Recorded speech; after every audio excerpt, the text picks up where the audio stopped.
হানাফি মাযহাব অনুযায়ী যাদের উপর জাকাত ফরজ, এই পরিমাণ সম্পদ যদি আপনার কাছে থাকে, জাকাতের সমপরিমাণ নেশা পরিমাণ সম্পদ যদি আপনার কাছে থাকে এবং এটি যদি ঈদের চাঁদ দেখা থেকে শুরু করে ঈদের জামাতে যাওয়ার আগ পর্যন্ত এই সম্পদটা আপনার কাছে থাকে, আপনার উপর ফিতরা ওয়াজিব।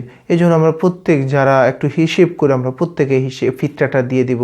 ফিতরার ক্ষেত্রে আমরা দেখা গেল কি জব, আটা, গম, খেজুর, পনির, কিশমিশ এই সমস্ত জিনিসপত্র দিয়ে আমরা কী করবো, আল্লাহ পাকের রাসূল এভাবে আমাদেরকে 6টা জিনিস দিয়ে ফিতরা দিতে বলছে, এগুলো দিয়ে আমরা ফিতরা দিয়ে দেবো ইনশাআল্লাহ।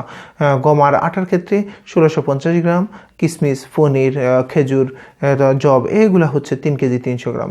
আমরা প্রত্যেকে হিসেব করে যার কাছে যে অবস্থানটা ভালো লাগে, বিশেষ করে আপনার কাছে অনেক টাকা আছে, আপনি কিশমিশ দিয়ে দিতে পারেন, পনির দিয়ে দিতে পারেন, খেজুর দিয়ে দিতে পারেন। কিন্তু আপনি দিচ্ছেন, দেখা গেল সবাই গড়ে কুটিপতি বলেন আর ফকির বলেন সবাই একসাথে দিচ্ছে কি আটা বা গম দিয়ে। এটা কিন্তু সৌন্দর্যটা হচ্ছে না। আপনাকে তো আল্লাহ পাক কিশমিশ দেওয়ার মতো তৌফিক দিয়েছে, এই জন্য আপনি কী করবেন, কিশমিশ দিয়ে দিবেন। কেউ খেজুরের অ্যাবিলিটিস আছে, খেজুর দিয়ে দিবেন। কারো কি আছে ফনির দ্বারা দেওয়ার ক্ষমতা আছে, তিনি ফনির দিয়ে দিতে পারবেন।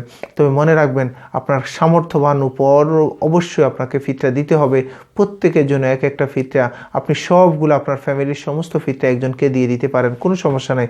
তবে একজনকে দিয়ে দিলে তিনি যদি এরকম ফিতরা পাইতে আবার এরকম সামর্থ্যবান হয়ে যায়, তিনিও আবার ফিতরা দিতে পারবেন, কোনো সমস্যা নাই। এই জন্য আমরা একজনকে ফিতরা দিতে পারি, অথবা ভেঙে বিভিন্ন মাদ্রাসার গোড়া ফান্ডে থাকে, ফিতরা ফান্ড থাকে, দেখা গেল কি মানুষদেরকে দিতে পারি, গরিব যারা অসহায় আছে, মিসকিন আছে, তাদেরকে আমরা ফিতরা দিতে পারি, কোনো সমস্যা নাই।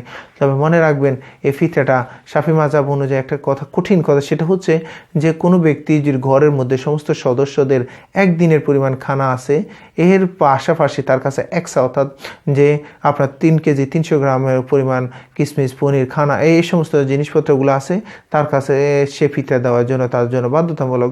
কিন্তু আমাদের হানাফি মাযহাবে একটু সহজ করে দেওয়া হয়েছে।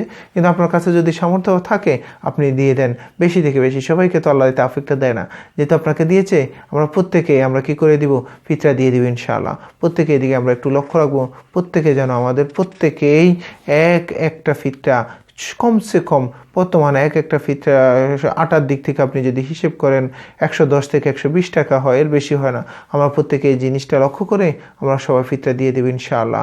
রাসূল সাল্লাল্লাহু আলাইহি সাল্লাম এটা বলছে যে এটা হচ্ছে গরিবের হক। পাশাপাশি আপনার রোজার মধ্যে ফিতরা হচ্ছে রোজার মধ্যে কোনো যদি ত্রুটি থাকে, সে ত্রুটিটা আল্লাহ পাক কী করে দেবেন, সুন্দর করে দেবেন, সংশোধন করে দেবেন। পাশাপাশি আরেকটা জিনিস হচ্ছে, আপনি একটা ঈদের দিন একটু জামা কাপড় পরিধান করতেছেন, একটু সেমাই খাচ্ছেন, একটু ভালো খাওয়া দাওয়া করতেছেন, গরিব যেন এই খাওয়াটার ব্যবস্থা ঈদের দিনে তাদের যেন খুশি হয়, তাদের যেন মুখটা মোলায়েম না থাকে, এই জন্য এই ফিতরার ব্যবস্থাটা। এই জন্য আমরা প্রত্যেক সামর্থ্যবান ব্যক্তি ফিতরা দিয়ে দেবেন ইনশাআল্লাহ। আসসালামু আলাইকুম ওয়া রাহমাতুল্লাহি ওয়া বারাকাতুহু।